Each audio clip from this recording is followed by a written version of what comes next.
Welcome back. The final of this year's Junior Eurovision Song Contest takes place later this month and will see the UK represented by a group for the first time in the competition's history. Hayla, Maisie and Yazmin, known as Stand Unique, hope that their song, Back to Life, could see them secure another first by winning the contest. Have a listen.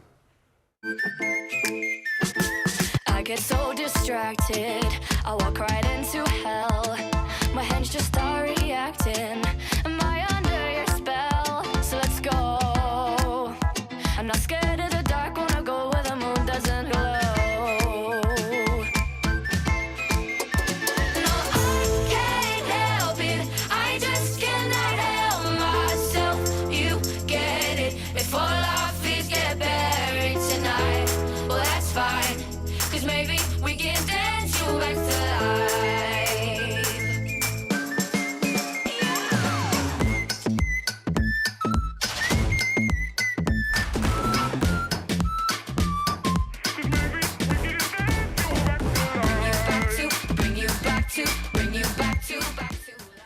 Right, Hayla, Maisie and Yazmin from Stand Unique. You saw them there in the video, are with us. Good morning. Morning. And we've got Lauren Layfield, who's one of the hosts of Junior Eurovision Song Contest. Morning. Good morning. So you even did your morning Together. in unison. Just there.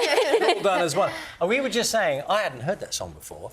The whistling, real whistling. Is it real whistling? Yeah, I think so. I think so, yeah. Real whistling. It should I didn't be. know it was synchronized, you know, done on some kind of synthesizer or something, but real whistling. Yeah. I can't do it though. Yeah, No. neither. I'm not going to get you. I'm not going to ask you. Thanks. That would be unfair. It's a bit early. Yeah, It is a bit early. It's a good excuse when you become a pop star, like, to kind of say, yeah, it's a bit early for us to do anything. But you've kind of got it all sussed already. Lauren, it's worth explaining the difference between Junior Eurovision and the big Eurovision, grown-up Eurovision, I suppose, we usually see, if there is it. Well, there really isn't much difference, and that is the beauty of it. Everything you saw earlier this year in brilliant Liverpool 2023 is exactly what you get with Junior Eurovision as well. You get the lights, the costumes, you get the brilliant act that we've got in Stand Unique. It's just the most fabulous, fabulous event, and we get to do it with young people, which is amazing to see this amazingly diverse, talented bunch of young people who might go on to make it one day. And a group.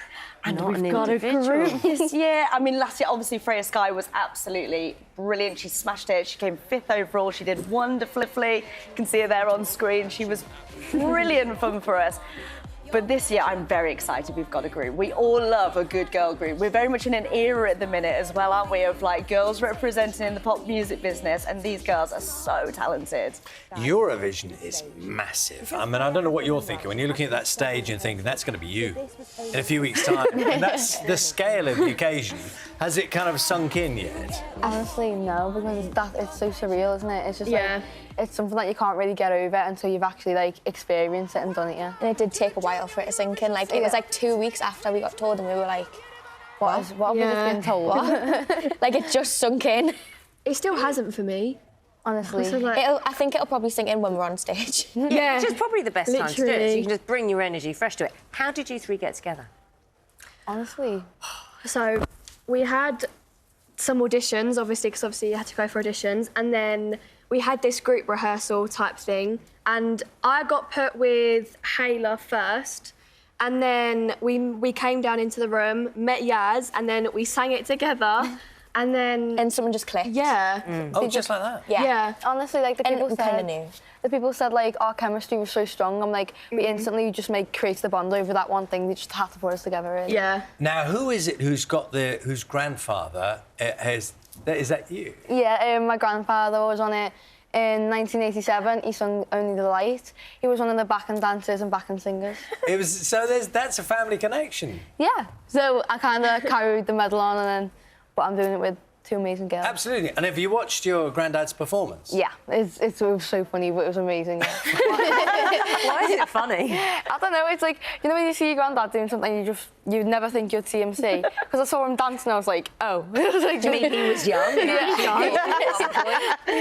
But yeah, it was quite shocking seeing my granddad, and I'm just like happy that I get to carry it on and do it with two amazing girls. Is your granddad still with us? Yeah. Would you like to say hello to him this morning? Because he's probably watching. Hi, Grandad. No offence about what you said earlier on. It's fine. Nothing, I didn't say nothing, I'm sorry. So, I mean, in terms of like how many entries there are, Lauren, and the event, it's in Nice, isn't it? It's in Nice, yeah. So France won it last year.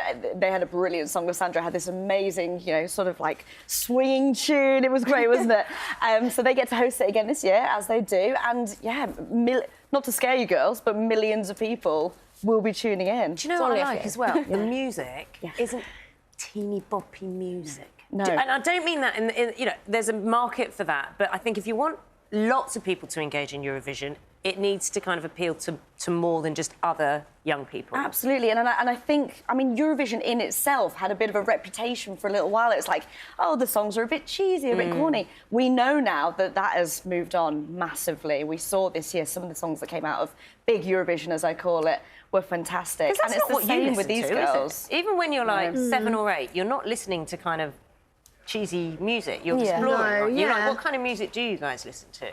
I'd say we're all very old. Like, we all listen to very old music. Like, she's really classic on, and then, we're just like... Who's old music? 80s for me. 80s music is old, guys. What would be a go-to song? What would that be then? Probably Kings of Leon. OK. Kings of Leon is old. And I really like Elvis. Well, Elvis Going is back old. another step. So I'm kind of the 50s. I very much like Elvis Presley. Are you going to sort of get Elvis somehow into your performance? Is that We should definitely try to Why do not? that. Me and Maisie, because Maisie loves Elvis as well. Me and Maisie always try and do like, you know, when he did Jailhouse Rock. Yeah. We'll always try and like recreate his dancing. Hayla's just standing there like, what are they doing? Sounds great. I think you've got an idea. It's a niche. Can I ask one thing, Lauren? music you need. You know, politics sometimes gets in the big Eurovision. Yeah.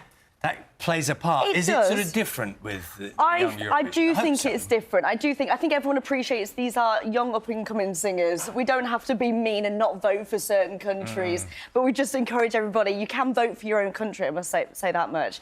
So we do encourage people, get behind the girls, get voting for the girls. That's the only way I'm going to politicise this. I'm sure that's you'll have a great time. That's allowed. You'll have a Perfectly great allowed. time. Good luck. Lauren, thank you very much. Pleasure. Host of Thanks Junior for having us. Eurovision. Stand Unique. Thank you all very much. Hayla, Maisie, Yazmin, good luck. Thank Enjoy you. it above all. Junior Eurovision Song Contest, broadcast live from France on BBC Two, see BBC and BBC iPlayer 3 p.m. on Sunday, November the 26th.